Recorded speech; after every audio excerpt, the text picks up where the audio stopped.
क्या सिचुएशन है इस वक़्त तक और इतना ज़्यादा टाइम गुज़र चुका है और अभी तक बाज़ियाब वो रेस्क्यू नहीं किया गया था? इस मखसूस डोली का मामला ये हुआ है कि एक तो ये हाइट इसकी बहुत ज़्यादा थी। तकरीबन 900 मीटर इसकी हाइट थी।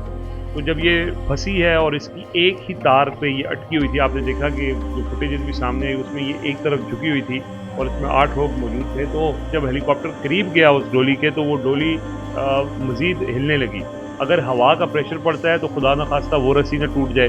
एसएसजी कमांडो वो हेलीकॉप्टर से लटक के उन्होंने वहाँ पे डोली में गए, लोगों को उन्होंने जो पानी वगैरह फराहम किया। तो पौने 7 से लेके अब इस वक्त तक अब जाके रेस्क्यू ऑपरेशन कामयाबी की तरफ जा रहा है। 4 लोग बताया जा रहा है। और दूसरा जो तरीका इसका इख्तियार किया गया है कि अब वो जो रस्सी मौजूद है उसके साथ एक छोटी डोली बांधी गई है और उस डोली को वहाँ तक पहुँचाया जाएगा ताकि एक बंदा बैठ के उस पर उसको वापस रिटर्न किया जाए। क्योंकि अफवाज पाकिस्तान जो उनका काम है वो बेहतरीन तरीके से करते हैं, उनका कोई पैरेलल ही नहीं है। अस्सलाम वालेकुम। न्यू डिजिटल के साथ मैं हूँ आपका मेज़बान उमर गंजवा। इस वक़्त हम मौजूद हैं इस्लामाबाद में।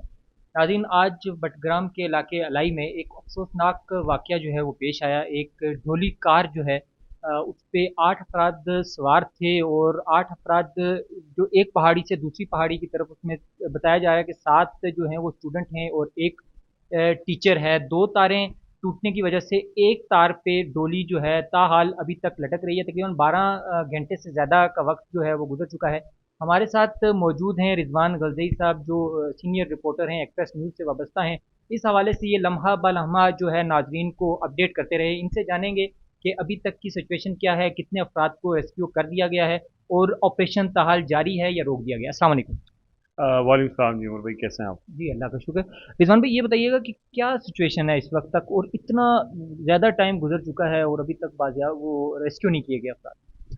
देखें, ये आपको पता है कि डोलियाँ चलती हैं हमारे पहाड़ी इलाकों में। एक सफ़र एक पहाड़ से दूसरे पहाड़ पे जाने के लिए लोग इसको इस्तेमाल करते हैं और आम तौर पे वो ख़राब भी होती हैं, तो वो जो लोग उसको ऑपरेट कर रहे होते हैं वो उसको ठीक भी कर लेते हैं। इस मखसूस डोली का मामला ये हुआ है कि एक तो ये हाइट इसकी बहुत ज़्यादा थी। तकरीबन 900 मीटर इसकी हाइट थी। और दूसरी चीज़ ये थी कि इसकी जो स्पैन था, यानी लंबाई भी थी, वो भी 200 मीटर थी। तो जब ये फंसी है और इसकी एक ही तार पे ये अटकी हुई थी, आपने देखा कि जो फुटेजेस भी सामने आई उसमें ये एक तरफ झुकी हुई थी और इसमें 8 लोग मौजूद थे। तो ये एक चैलेंजिंग टास्क था, इसीलिए मकामी लोग कुछ नहीं कर सके और फिर तलब किया गया हेलीकॉप्टर। जब हेलीकॉप्टर आया उसने पहले सूरत हाल को देखा। अब वहाँ पे 2 चैलेंज ये थे हेलीकॉप्टर के लिए कि जब हेलीकॉप्टर करीब गया उस डोली के, तो वो डोली मज़ीद हिलने लगी। और फिर खदशा ये था कि वो एक रस्सी के ऊपर कायम है, अगर हवा का प्रेशर पड़ता है तो खुदा न खास्ता वो रस्सी ना टूट जाए। फिर दूसरी बात ये थी कि फिर ये असेसमेंट की गई कि इसमें हेलीकॉप्टर को और मज़ीद ऊपर परवाज़ की जाए और वहाँ से जो रोप लेडर होती है, जो रस्से की एक सीढ़ी होती है, वो लगाई जाए। वहाँ पे भी ऊपर एक हाई टेंशन तार थी जिसकी वजह से हेलीकॉप्टर की मूवमेंट में भी प्रॉब्लम था। फिर हमने देखा कि एक एसएसजी कमांडो वो हेलीकॉप्टर से लटक के उन्होंने वहाँ पे डोली में गए, लोगों को उन्होंने जो पानी वगैरह फराहम किया। क्योंकि सुबह से ये पौने 7 बजे जब ये बच्चे स्कूल जा रहे थे तो ये लिफ्ट ये डोली जो भी है इसकी तारें टूटी। तो पौने 7 से लेके अब इस वक्त तक अब जाके रेस्क्यू ऑपरेशन कामयाबी की तरफ जा रहा है। 4 लोग बताया जा रहा है कि उनको रेस्क्यू कर लिया गया है। 4 मज़ीद लोगों को रेस्क्यू करना है। उसका अब तरीका ये इख्तियार किया गया, अब तो रात हो गई है, तो रात के वक्त ऑपरेशन ज़ाहिर है कि हेलीकॉप्टर भी फ्लाई नहीं कर सकता। तो दूसरा जो तरीका इसका इख्तियार किया गया है कि अब वो जो रस्सी मौजूद है उसके साथ एक छोटी डोली बांधी गई है और उस डोली को वहाँ तक पहुँचाया जाएगा ताकि एक बंदा बैठ के उस पर उसको वापस रिटर्न किया जाए। ये नॉर्मल यही प्रोसेस होता है। ये पहले भी किया जा सकता था, लेकिन रस्सी कितनी मजबूत है इस बारे में कोई जो है वो थोड़ा सा इबाम था। लेकिन बहरहाल ये जो ऑपरेशन है वो अब कामयाबी की तरफ बढ़ रहा है और जो लोग हैं वो सारे महफूज हैं। बच्चा एक बच्चे इसकी हालत ज़्यादा गैर हो चुकी थी, उसको कुछ हार्ट का प्रॉब्लम भी था, लेकिन वो बच्चा भी महफूज है। तो एक कामयाब ऑपरेशन इसको कह सकते हैं। टाइम बहुत लगा है इसमें और इसको टाइम लगने की वजह ये थी कि वो बिल्कुल एक हाइट बहुत ज़्यादा थी, वो फासला बहुत ज़्यादा था। फिर हेलीकॉप्टर के जब हेलीकॉप्टर उड़ा तो उसकी वजह से वो डोली हिलने लगी। तो इन सारी चीज़ों को देखा गया, असेस किया गया एक बाकायदा प्रोफेशनल अंदाज से। फ़ौज पाकिस्तान में जो एसएसजी कमांडोज़ हैं खुद एसएसजी के जो वहाँ पे अफसरान हैं वो इसको लीड करते रहे हैं ऑपरेशन को। तो अब वहाँ के जो मुकामी लोग हैं उनसे भी हमारी बात हुई है, वो उन्होंने सारी यही तफसील बताई है कि बेसिकली ये एक तो इसकी हाइट एक बड़ा फैक्टर था, दूसरा हवा का प्रेशर, दो पहाड़ियों के दरमियान वैसे ही हवा का प्रेशर होता है आपको पता है, और तीसरा ये था कि हेलीकॉप्टर की मदद में से ये नहीं हो सकता था कि हेलीकॉप्टर से जाके आप लोगों को खींच के निकालें। लेकिन बाद में फिर हमने देखा कि हेलीकॉप्टर से जब वो रस्से फेंके गए, जैकेट्स भी आपने वो जो होती हैं वो भी फेंकी गई, और वो फिर उन लोगों को बाकायदा ट्रेन किया गया था, जो कमांडो गया था कि आपको जब रस्सी फेंकी जाएगी, जैकेट फेंकी जाएगी तो आपने अपने आप को बांधना है। ये बड़ा मुश्किल काम होता है, इसके लिए हिम्मत भी चाहिए होती है। ऑब्वियसली बहुत हिम्मत वाले लोग थे, बच्चे थे, जो इतनी देर वहाँ फिजा में मुअल्लक रहना ये आसान काम नहीं था, और खौफ का आलम भी था, लेकिन उसके बावजूद उन्होंने अपनी वो जैकेट पहन के हेलीकॉप्टर के साथ वो जो फुटेजेस हमने देखी हैं कि इतनी हाइट के ऊपर हेलीकॉप्टर से लटक के फिर उन्होंने उनको खींचा और हेलीकॉप्टर में रेस्क्यू किया। तो ये एक बड़ा मुश्किल तरीन ऑपरेशन था, और इसके अंदर जो सबसे अहम बात ये भी थी कि इस पे पूरी दुनिया की नज़रें थी, इंटरनेशनल मीडिया ने इसको कवर किया है, और इसलिए कवर किया है कि ये एक बहुत पेचीदा और बहुत मुश्किल तरीन एक रेस्क्यू ऑपरेशन था, लेकिन ऑब्वियसली कि अफवाज पाकिस्तान जो उनका काम है वो बेहतरीन तरीके से करते हैं, उनका कोई पैरेलल ही नहीं है। तो बड़ा एक ज़बरदस्त चीज़ हुई है। अच्छा, आपने बताया कि पहाड़ी इलाकों में ये इस तरह की डोलियाँ मौजूद हैं। ज़िले इंतज़ामिया उसको चेक नहीं करती कि ये जो वाक़या है इसको नज़रअंदाज नहीं किया जा रहा आपको? देखें, ये बड़ा प्रॉब्लम है ये, ना सिर्फ बडग्राम अलाई में, बल्कि आप मरी, एबटाबाद की पहाड़ियाँ, कश्मीर की पहाड़ियाँ, ये एक नॉर्मल रूटीन है कि वहाँ पे लोग सारे पहाड़ों पे रहते हैं, तो एक पहाड़ से दूसरे पहाड़ पे अगर आप रास्ता इख्तियार करते हैं, वहाँ पे एक तो पहले सड़कें हैं ही नहीं है। ज़िले इंतज़ामिया की आप बात करते हैं, हुकूमतों की आप बात करते हैं, हम ये देखते हैं कि शहरों में छोटी-छोटी गलियों के ऊपर भी डबल रोड बने होते हैं, लेकिन जो देहातों में रहने वाले लोग हैं, उनको शायद पाकिस्तान के शहरी नहीं समझा जाता, उनको बुनियादी सहूलियात मुयस्सर ही नहीं है। ये जो डोली वाला है, ये जुगाड़ है एक तरह से। लोग रास्ता अपना टाइम बचाने के लिए कहते हैं कि जी डोली लगा दें, वो डोली को प्रोफेशनल अंदाज से तो चलती नहीं है।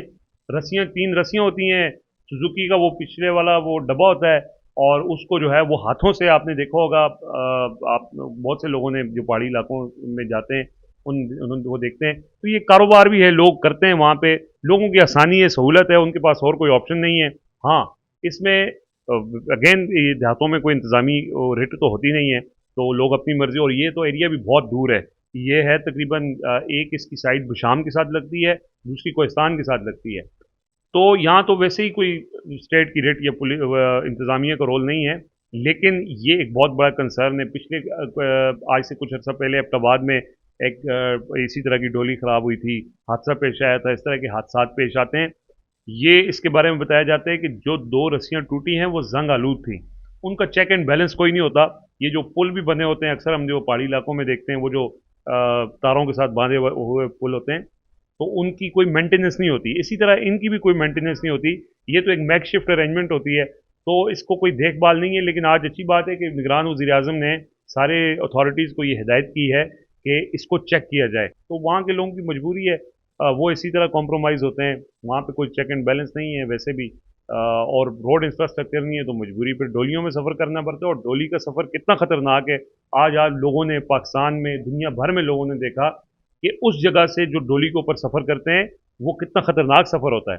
तो वो लेकिन पाकिस्तानी ये गुजारा कर रहे हैं, बहुत से पाकिस्तानी और तरीक़ों से भी गुजारे कर रहे हैं, तो ये बेचारे भी कर रहे हैं।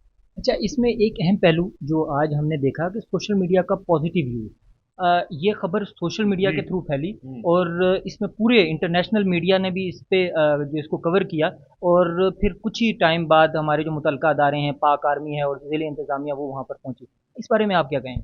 ये एक चीज़ हमारी अच्छी भी है, इसको ये कह सकते हैं कि मेन स्ट्रीम मीडिया की अपनी तरजीहात होती हैं, वो बाज़ औक़ात पब्लिक इम्पोर्टेंस की खबर इतनी ज़्यादा पिक नहीं करते। तो अब सोशल मीडिया ने उनको प्रेशराइज़ किया है, सोशल मीडिया पे जब ये चीज़ बहुत ज़्यादा फैली, लोगों ने इसके बारे में पोस्ट, ट्वीट्स वगैरह की, तो मेन स्ट्रीम मीडिया ने इसको पिक कर लिया, और फिर खुशकिस्मती ये थी कि अफ़वाज पाकिस्तान इसमें इन्वॉल्व थी, तो ज़ाहिर है कि जब वो इस तरह की चीज़ होती है तो फिर मीडिया वैसे भी उसको ज़्यादा हाईलाइट करता है। तो इसमें जो क्रेडिट जाता है, आपने बिल्कुल ठीक कहा है, सोशल मीडिया को जाता है, और सोशल मीडिया ने लोगों को एम्पावर किया है। ये पहले भी आप लोगों ने देखा, हम सब देखते हैं, फयाज भाई ने भी देखा होगा कि बड़ी डोलियां फंसती हैं, बड़ी डोलियां टूटती हैं। जो दूर दराज इलाके, वो सेकंड क्लास सिटीजन लोग समझा जाता है, वो कोई परवाह नहीं करते। लेकिन ये सोशल मीडिया का एक पॉजिटिव आप इस्तेमाल कह रहे हैं, या उसका मस्बत पहलू आप कह लें कि बडग्राम के तहसील अलाई जो पसमानदा तरीन तहसील है, वहाँ पर भी लोग मुश्किल में आए तो सोशल मीडिया से वो मामला हाईलाइट हुआ और पूरे मुल्क की मशीनरी एक्टिव हुई और उन बच्चों की जान बच गई। इसका क्रेडिट सिर्फ सोशल मीडिया को जाता है। अच्छा, एक चीज़ यहाँ पर कि एक तो ऑपरेशन ताख़ीर से शुरू होना और दूसरा इतना लेट होना, इस सारे मामले में हमें लेसन क्या मिलता है और क्या आया ये लेट होना हमारे लिए इंटरनेशनल अगर हम लेवल पे देखें तो जग हंसाई का बाइस नहीं बन रहा? देखिए, मेरे ख्याल में कि उम्मीद भी यही थी और होना भी ये चाहिए था कि ये ऑपरेशन जिस तरह अभी हम देख रहे हैं कि जल्दी से मुकम्मल हो रहा है, ये पहले भी हो सकता था। एक इसमें फैक्टर ये ज़रूर है कि रिस्क फैक्टर सारे देखे गए कि कम से कम रिस्क में ये ऑपरेशन मुकम्मल किया जाए। इसीलिए वो इंतज़ार किया जाता रहा, असेसमेंट की जाती रही कि ऐसा ना हो कि इस ऑपरेशन के दौरान नुकसान हो जाए, तो काउंटर प्रोडक्टिव ना हो। एक ये वजह थी। और दूसरी वजह, अब एक आध और भी वजह और भी हैं वजूहात, कुछ मख्फी वजूहात भी हो सकती हैं, और जिस पे शायद हम कैमरे पे बात पाकिस्तान में नहीं कर सकते। लेकिन ये है कि ये जल्दी हो जाना चाहिए था, जल्दी हो सकता था। रिजवान भाई बहुत शुक्रिया। जैसा कि नाजरीन आपने गुफ्तगू सुनी रिजवान गलज़ई साहब की कि जो पहाड़ी इलाकों में रहने वाले लोग हैं उन्हें बेसिकली इंसान ही नहीं समझा जाता, जिसकी वजह से वहाँ पर बेशतर ऐसी डोलियाँ जो हैं चलती हैं और आज भी वहाँ पर सफ़र करने वाले जो बच्चे हैं, अफराद, बूढ़े, बुज़ुर्ग जो भी अफराद हैं वो रिस्क लेके ये सफ़र करते हैं। और दूसरी तरफ इस सारे मामले में अगर हम देखें तो सोशल मीडिया का पॉजिटिव यूज़ जो है वो भी मुस्बत पहलू जो है हमारे सामने आया। उमर जंजुआ को दीजिए इजाज़त और देखते रहिए न्यूज़।